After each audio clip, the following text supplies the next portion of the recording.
하면 이익을 크게 할 수 있을까? 내 시간 대비 어떤 결과물을 가장 크게 잘 만들 수 있을까? 이런 시각에서 보는 거라서 경제활동을 한다? 그럼 합리적 선택을 할 수 있어야 되고 합리적 선택을 할 때 우리가 도움을 받아야 되니까 고려해야 될 것들이 설명되어 있어요. 자, 여기서 지금 경제활동이라는 건 초등학교 때 정의를 배웠어. 경제활동이 뭔지 여러분 나름대로 그 지식이 있을 거예요. 여기에서 경제활동에 해당하는 거 뭐 있을까 얘들아? 이건 서준이가 경제활동을 한 거야 이렇게 생각되는 거 몇 번이야? 3번이요. 1번, 3번, 13, 5, 6, 13.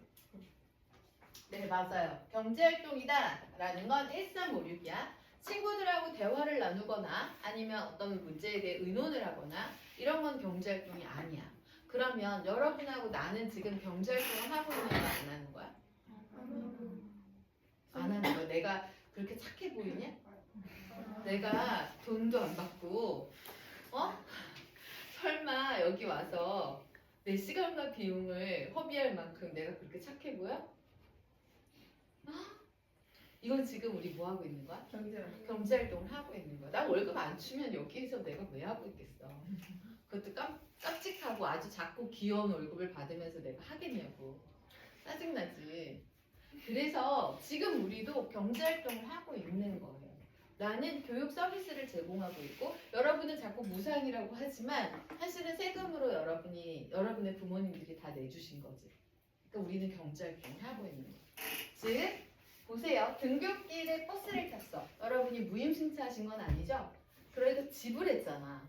그래서 이것도 뭐야? 소비를 해서 이루어진 거야. 얘 경제활동. 얘는 빵 우유 사 먹을 때 당연히 내가 빵 우유를 받는 대신에 그만한 값을 치르죠. 자, 미용실에 가서 머리카락을 잘랐어요. 미용사는 헤어 서비스를 해준 거고 나는 그 서비스를 받은 거죠. 헤어컷을 다 한 거지. 그러니까 이것도 비용을 냈기 때문에 당연히 경제활동, 영화관 어때? 무료 상영 아니잖아. 그러니까 경제활동이라는 걸 우리가 정의했었어. 뭐냐면 우리가 살아가는 데 필요한 재화, 물건 같은 거 아니면 서비스를 생산하는 과정, 소비하는 과정, 분배하는 과정 모두 다 뭐라고 얘기하냐면 경제활동이다 라고 얘기해요. 아셨죠? 이게 우리가 초등학교 때 배운 지식이고요. 자, 그래서 여러분이 오늘 이제 알아야 되는 개념들이 있는데 먼저 희소성이라는 개념이 있어. 희소하다라는 건 무슨 뜻일까 얘들아? 많이 없어. 그쵸? 네, 좋은 맞는 말이지. 희소하다라는 것 자체가 흔하지 않다. 지나가는 돌들이 막 있는데 너무 소중하다 빨리 주워야지 이런 생각이 들어요 안 들어? 근데 반짝거려. 그리고 알도 막 커. 그럼 어떻게? 얼른 주워야 되겠지.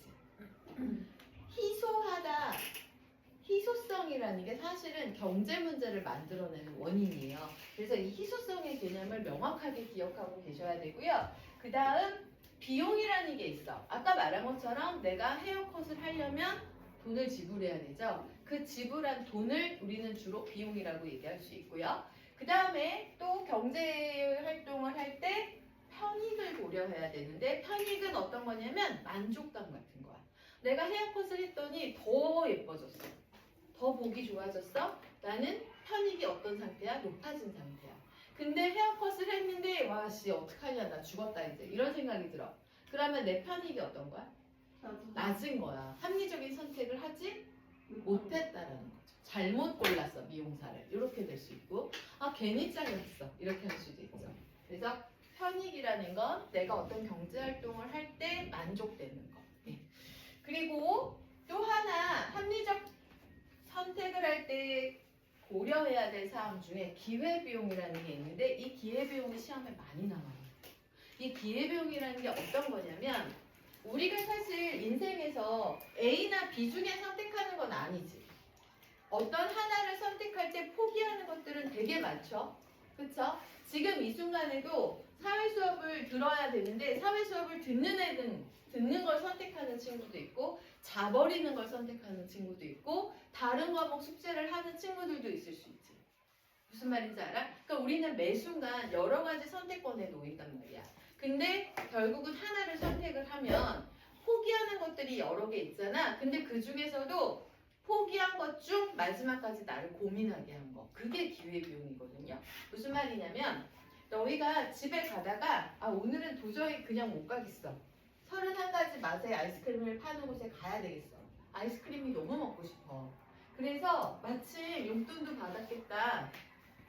파인트를 구매하기로 해. 그러면 물론 이럴 수 있다. 내가 돈이 엄청 많아. 그리고 오늘처럼 이렇게 아이스크림이 땡겨? 그럼 내가 경제적 여유가 많으면 들어가서 31가지 아이스크림 다 줘보세요. 이렇게 할 수 있어. 하지만 우리는 그럴 수 있어 없어? 우리 대부분은 그러지 못해. 왜 그러지?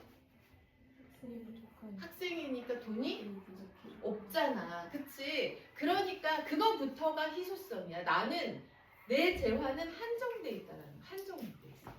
그러니까 내가 가진 용돈의 범위 안에서 최대한 먹을 수 있는 파인트를 나는 선택할 수밖에 없는 거죠. 이해하시나요? 그 다음에 예를 들어 3가지를 선택할 때 여러분은 제일 먼저 뭐를 선택해? 무슨 맛을 먹어? 좋아하는 거 어떤 거 그러니까? 뭐 골라 니네? 31가지 아이스크림 어느 집인지 몰라? 안 가봤어? 그린치 먹어. 자, 그 다음에 아몬드 봉봉 먹어. 아몬드 봉봉. 자, 그 다음에 얘들아 요 마지막 하나를 선택할 때는 고민이 엄청 커지죠. 얘네 2개는 그냥 너희가 제일 맨날 먹어도 맛있는 애들을 골라. 근데 마지막 거 고를 때는 어떻게 하지? 이거 고를까 저거 고를까 고민한단 말이야. 예를 들어 뭐가 있어? 고민스러운 애들. 민초를 먹을까? 그쵸? 또 아니면 요거트를 먹을까? 이렇게 고민할 수 있단 말이야. 근데 만약에 내가 얘네 둘은 이제 더 이상 둘 다는 못 내니까 어떻게 할 수밖에 없어? 선택을 해야 돼. 뭘로 할까 오늘은? 민초로 선택을 했어. 그러면 이 요거트가 사실은 내가 31가지 아이스크림 중에서 3가지를 선택을 함으로써 포기한 아이스크림의 맛들은 28가지를 포기한 거야. 그렇지만 그 중에서도 마지막까지 나를 고민하게 한 건 뭐지 얘들아? 그렇지, 요거트야. 그러면 얘가 뭐가 된다는 소리니? 기회비용이 얘가 되는 거야. 그래서 5반의 기회비용은 요거트가 되는 거야. 근데 집에 가서 민초를 먹는데 오늘따라 민초가 제대로 치약 맛이 느껴지고 막 초콜릿이 적당히 박혀 있어. 그래서 너무 잘 골랐다. 이를 닦는 기분이 막 들어. 그러면 나는 잘한 선택을, 편익이 높은 거니까 잘한 합리적 선택을 한 거야 내가 그 찬스에서. 그치? 근데 야 먹는데 오늘은 치약 맛도 아니고 초콜릿도 안 들어있어. 심지어 그냥 치약을 짜먹는 느낌이 들어? 그럼 기분이 어때? 와 상큼하게 요거트 먹을 것 이렇게 할 수 있지. 그러니까 그럴 때는 기회비용이 어떻게 되는 거야? 낮아지는 거고 편익이 어때? 낮아지는 거. 기회비용의 가치가 오히려 높아지는 거니까 내가 어떤 선택을 했는데 그냥 차라리 요거트를 먹었어야 되네. 이 기회비용의 가치가 너무 높아지면 합리적 선택이 안 됐다고도 볼 수 있는 거예요. 이해되시나요? 그래서 기회비용의 개념을 잘 알고 계셔야 되고요.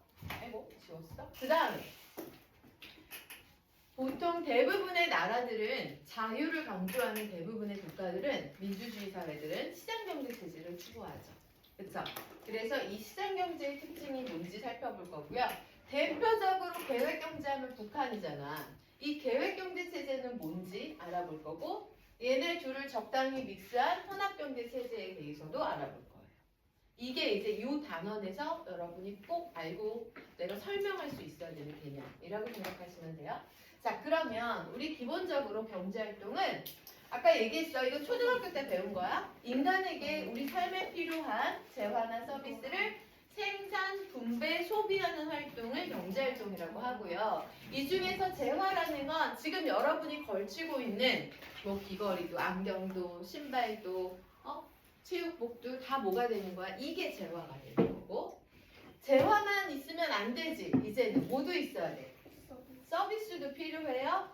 많죠. 지금 나도 여러분에게 서비스를 제공하고 있는 거고요. 그 다음에 뭐 의사의 진료라던가 아까 디자이너의 헤어컷 하는 거. 그 다음 우리 뭐 시켜 먹으면 배달 서비스 받죠? 다 서비스라고 해요. 그래서 이런 것들을 생산하는 것도, 분배하는 것도, 소비하는 것도 이것도 다 뭐다? 경제활동. 이렇게 정리하고요. 이 경제활동을 합리적으로 하기 위해서 이제 이 경제 문제가 왜 나타나는지 합리적 경제 선택을 할 때 필요한 게 이제 다음에 나오는 거예요. 기본적으로 경제 문제에 대해 얘기할 때 경제 문제는 결국은 선택의 문제야. 선택을 할 수밖에 없는 상황들이 있어. 그게 뭐냐면 제일 중요한 게 희소성이라는 거예요. 희소성으로 인해서 우리는 선택을 할 수밖에 없고 결국 경제 문제라는 건 어떤 결정을 내리느냐가 제일 중요한 거야. 어떤 결정을 내릴 수 있어야 하느냐. 그러니까 내가 인생도 그렇다. 내가 A라는 삶을 선택할지 B라는 삶을 선택할지 C라는 삶을 선택할지 여러 가지의 선택권들이 있을 때 내가 결과적으로 나 참 잘 살았다 죽을 때 그렇게 하려면 내가 여러 가지 상황들을 고려해서 나한테 주어진 선택권 중에 최선의 선택을 하는 게 중요하잖아. 예. 우리가 다 살아볼 수 없는 이유가 뭐야? 삶이 짧고 한정돼 있죠. 한 번밖에 없기 때문이죠. 그쵸? 마찬가지로 희소성이라는 거는 우리 인생에서의 선택의 문제를 만들어내요. 그럼 희소성이라는 건 뭐냐? 아까 얘기했지만 없는 것들 주로. 예를 들어. 근데 주의사항이 있어. 개수가 적다고 해서 항상 희소성을 갖는 건 아니에요. 왜냐하면 교과서의 가장 흔한 예로 참고서 같은데 흔한 예가 뭐냐면 아프리카 같은 열대기후 지역 또 경제적으로 부유하지 않은 곳은 에어컨이라는 시설, 냉방 시설 자체가 필요하죠. 엄청. 필요한데 많지 않아 숫자가. 그러면 누구나 갖고 싶은 물건이 되겠죠. 하지만 남극지방이야. 남극지방도 에어컨의 개수 자체는 많이 존재하지 않겠지. 왜 안 존재하지? 추운 데는 에어컨이 필요가 없잖아요. 그러니까 둘 다 열대에서도 아프리카 열대에서도 남극 지방에서도 에어컨이라는 그 시설물 자체의 숫자는 적지만 남극 지방에서는 에어컨은 희소성을 갖지 않아. 왜냐하면 필요하지 않아서. 그래서 정확하게 희소성을 정의하면 사람들의 그걸 갖고 싶어하는 욕구는 엄청 높은데 그 욕구에 충족될 만한 양이 부족할 때 그때 뭐를 갖는다? 희소성을 갖는다는 개념이에요. 아까 말한 것처럼 돌을 줍지는 않아. 하지만 다이아몬드는 누구나 갖고 싶어해. 여성들은 특히.